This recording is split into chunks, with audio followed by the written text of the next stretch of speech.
উপদেষ্টা প্রেস সচিব শফিকুল আলম সামাজিক যোগাযোগ মাধ্যমে তার সম্পদের হিসেব দিয়েছেন। খুবই সাহসী কাজ, এটা নিয়ে প্রশংসা সমালোচনা দুটোই চলছে। আপনারা সম্পদের হিসাব দিবেন না? কারণ আপনাদের নিয়েও কিন্তু লোকের সন্দেহ। আরেকটার সাথে একটু প্রশ্ন যে আপনি তো অনলাইনে আপনার ইংলিশ যে ক্লাস সেটা দেখছিলাম আমি আজকে, সেখান থেকে একটা শব্দও শিখেছি, এমবি ডেক্সটেরাস, মানে মেধাবী। জি, আপনি মেধাবী, কিন্তু স্কুল অফ এক্সিলেন্স সেটা কেমন প্রতিষ্ঠান রয়েছে? জি, আচ্ছা, আমি ওইটার কথাই জানি। এইটাই কি আপনার আয়ের একমাত্র উপায় কি? না, আমি 2017 সাল থেকে ইনকাম করি। আমি 2017 সালের সেপ্টেম্বর 2016 সালের সেপ্টেম্বরে আমি ইউনিভার্সিটিতে চান্স পাই। আর 2017 সাল থেকে আমি ইনকাম করি। আমার প্রথমে প্রকাশনী ছিল, এই প্রকাশনী থেকে আমার নিজের এখনো বই আছে, এবং পরবর্তীতে আমি ওই যে শেডিউ এডুকেশনের যে কোচিং, সেখানে আমি পড়ানো শুরু করি, এবং সেখানে আমার ঢাকা ইউনিভার্সিটি 2000 আমার অনেক স্টুডেন্ট আছে। আজকে মেডিকেলের রেজাল্ট দিয়েছে, সেখানেও আমার স্টুডেন্ট আছে, এবং আমি এখনও পড়াই। আমি এখনও দেখা যাচ্ছে আমার আরও 2টা ক্লাস বাকি আছে, 25 তারিখ ঢাকা ইউনিভার্সিটির পরীক্ষা। আমি দেখা যায় ফজরের পরে 6টা-7টার দিকে আমি ক্লাস নেই। এবং আমার যে ইনকাম সোর্স রয়েছে, সেই ইনকাম সোর্সের যে মূল অংশগুলো, সেটা প্রথমত প্রকাশনী, দ্বিতীয় এখনও আমি পড়াই। প্রকাশনীতে আমার ইনভেস্টমেন্ট রয়েছে, এবং তারপর প্রকাশনী নাকি কয়টা প্রকাশনী? একটা প্রকাশনী। তারপরে আমার 2টা অনলাইন প্রতিষ্ঠান রয়েছে। একটা প্রতিষ্ঠানের ডিরেক্টর আমি। এখন প্রশ্ন করতে পারেন সেগুলো কি আন্দোলনের পরে হয়েছে কিনা? না, সেগুলো আন্দোলনের পরে না।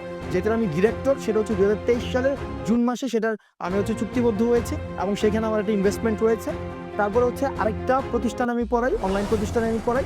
সেখানেও আমি কোর্স বিক্রি করি, আমার কোর্স বিক্রি করি, এবং এই কোর্স থেকে রেকর্ডেড কোর্সও সেখানে বিক্রি হয়, এবং সেখানে লাইভ কোর্সও বিক্রি হয়। এগুলো আমার ইনকাম সোর্স। এবং আমি রাজনৈতিক দল পরবর্তীতে যদি আমরা হই বা রাজনীতিতে যদি আমি যাই, বা খুব দ্রুততম সময়ে আমার যে ইনকাম রয়েছে, আমার বাবার যে ইনকাম রয়েছে, আমার স্ত্রীর যে সম্পদ রয়েছে, বা আমার মা এবং ফার্স্ট হ্যান্ড রিলেটিভ যাদের রয়েছে, আমি সেটাকে অবশ্যই প্রকাশ করবো। সেক্ষেত্রে একটা বিষয় রয়েছে, দেখেন, আমি যখন ইনকাম যে শফিক ভাইয়ের যে ইনকাম সোর্স দিয়েছে, আমাদের ক্ষেত্রে যেটা হয়েছে, আমি স্টুডেন্ট অবস্থায় আমি কিন্তু জাস্ট ইউনিভার্সিটি লাইফ শেষ করেছি। তো আমাদের ক্ষেত্রে দেখা গিয়েছে কি, অনেক ট্রানজ্যাকশন আমাদের হাতে নিতে হয়েছে। যেমন আমি কোচিংয়ে ক্লাস নিতাম, 15,000 টাকা দিতে, এটা আমি হাতে নিয়েছি, এটা কিন্তু আমার কোনো হিসাব নাই। বা ট্যাক্সের যে বিষয়গুলো এখন আসছে, তখন কিন্তু এই বিষয়গুলো এখনো আসেনি, ওই সময় পর্যন্ত আসেনি। সুতরাং এই জায়গাগুলো স্পষ্ট করে, এবং যেটাকে একদম স্বচ্ছভাবে আমার ব্যক্তিগত আমার যেই ইনকাম সোর্স রয়েছে, সেটাকে অবশ্যই আমি প্রকাশ করব। যদি নির্বাচনে রাজনৈতিক দল করেন এবং নির্বাচনে দাঁড়ান, তখন না, আমি এখনই দেবো, সময়টাই জানতে চাই। হ্যাঁ, এখন বলতে আমি এই মাসের শেষের দিকের মধ্যে আমি আমার যে আয় বিবরণী, আমার যে ইনকাম রয়েছে, আমি ইনকাম প্রকাশ করবো। এবং আমার ইনকামের সোর্স জানার জন্য আমি প্রকাশ করার আগে আপনারা আমার প্রতিষ্ঠানগুলো যেগুলো রয়েছে, সেগুলোকে সার্চ করলেই দেখবেন যে সেগুলোর অর্থ কি পরিমাণ ইনকাম করে। 5 মাস আগে আপনার আয় কত ছিল, আপনার সম্পদ কত ছিল, আর 5 মাস পরে কত, সেটা তফাৎ জানতে পারেন।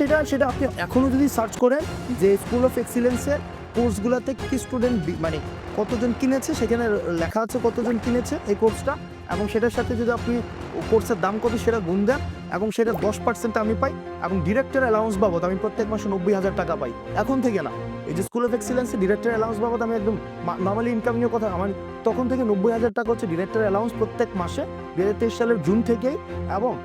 এবং বছর শেষে যে ইনকাম হয় সেটার 10% আমি পাই। এবং যদি আমি ক্লাস নেই, আমার প্রতিষ্ঠান যেটা আমি ডিরেক্টর, সেটার যে আমি যদি ক্লাস নেই, প্রত্যেক ক্লাসের জন্য আমার 10,000 টাকা সেখানে আমাকে দেওয়া হয়। আর যদি ক্লাস না নেই, ফ্রিল্যান্সিংয়ে অন্য কাউকে দিয়ে ক্লাস করায়, সেক্ষেত্রে শুধুমাত্র বছর শেষে আমার যেই মোট লাভের আমি 10% পাই।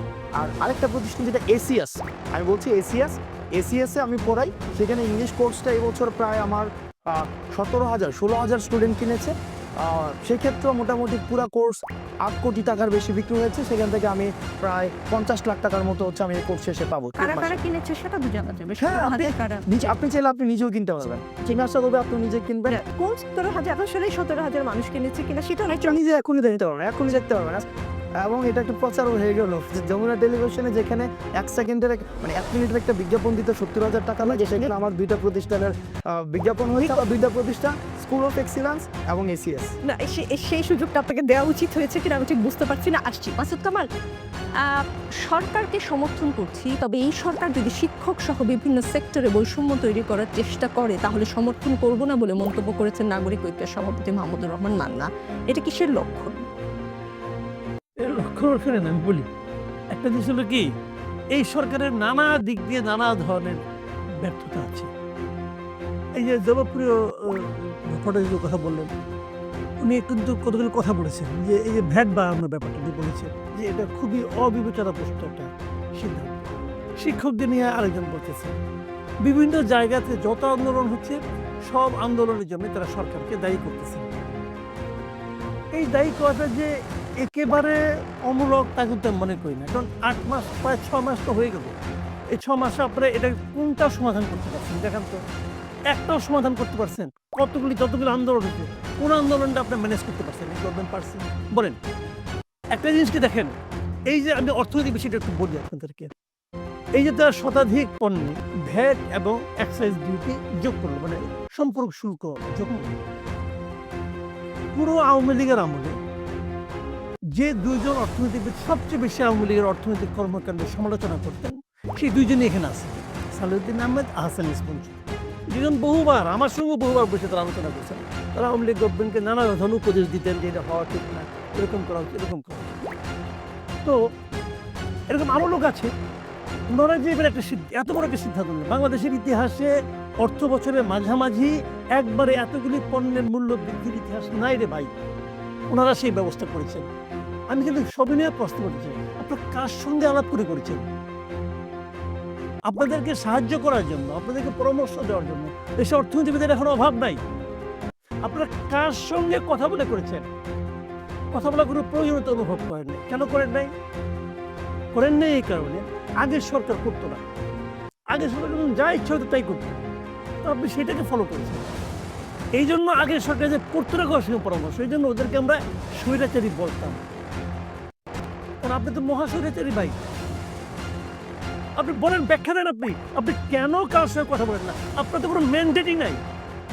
কি বলেন ম্যান্ডেট না? ছাত্ররা দিয়েছে, ছাত্ররা ম্যান্ডেট দেয়। আচ্ছা বলেন, ছাত্ররা যখন আন্দোলন করে তখন যদি আপনি বলতেন যে তোমরা যে আন্দোলন করতেছ, এই আন্দোলন যদি সফল হয় তাহলে জেনারেল জাহাঙ্গীর আলমকে আমরা বানাবো স্বরাষ্ট্রমন্ত্রী, নূরজাহান বেগমকে বানাবো আমরা স্বাস্থ্যমন্ত্রী, কি বিধান রঞ্জন রায় পোদ্দার তাকে বানাবো মন্ত্রী। আমেরিকায় থাকে এক ভদ্রলোক, তার নাম কি ফারুকি আজম, তার আমেরিকা থেকে দায়িকা না আমরা উপদেষ্টা বানাবো। যদি বলতেন ওরা আন্দোলন করতে পারে, তুই কে? কে তুই? আমরা কতজন আন্দোলন করতেছি? এই যে উপদেষ্টা বছরে আছে এর 80% লোকের, 80% উপদেষ্টা এই আন্দোলনের সঙ্গে শারীরিক, মানসিক, অর্থনৈতিক কোনো সম্পৃক্ততা নাই। তারা একটা লাইন কথা বন্ধ কোথাও বলে নাই, এরা কেউ বলে নাই। আপনি বলেন তারা উপদেষ্টা। একজন আছে লুৎফর সিদ্দিক, ছিলেন, এর পারিবারিক ইতিহাসগুলো বুঝবেন এটা কে? পারে বানাইছে উপদেষ্টা, উপদেষ্টা পদমর্যাদা বানাইছে। কেন বানাইছে? উনার পছন্দ, উনি বানাইছে। তো এরা এই আন্দোলনকে ধারণ করবে? এরা ধারণ করবে না। এদের টাকা প্রয়োজন, দাও দাম বাড়িয়া, দিলাম দাম বাড়িয়া, হয়ে গেল। এদের কোনো দায় দায়িত্ব আছে? যদি এই সরকার ব্যর্থ হয় এদের কারো কোনো কিছু হবে? সবাই ঘরে দুই একদিন ঘুমাই আসছিল, শুয়ে পড়বে, কোনো সমস্যা নাই, বদনাম হবে ডক্টর ইউনূসের। আর আমরা কি হারাবো? আমাদের এই যে প্রত্যাশা, যে কথাটা বলতে বলতে এরা আবেগপ্রবণ হয়ে যায়, আমার ভাইয়ের রক্ত আমার চোখের সামনে পড়ছে, বলে তো এরা, এটা তো বানিয়ে বানিয়ে বলে না রে ভাই। এর ই কোথায়, ই কোথায়, রিফ্লেকশন কোথায় বলেন আপনি? এদের কার মধ্যে রিফ্লেকশন আসছে? কারোর মধ্যে। ওই রক্তক্ষরণ কি এখন হচ্ছে না? যখন একটা জিনিস কিনতে যে প্রতিটা জিনিসের আমি দাম বাড়তে পাই, রক্তক্ষরণ হয় না আমাদের? এই রক্তক্ষরণ সে দেখতে পায়? কেউ দেখতে পায়।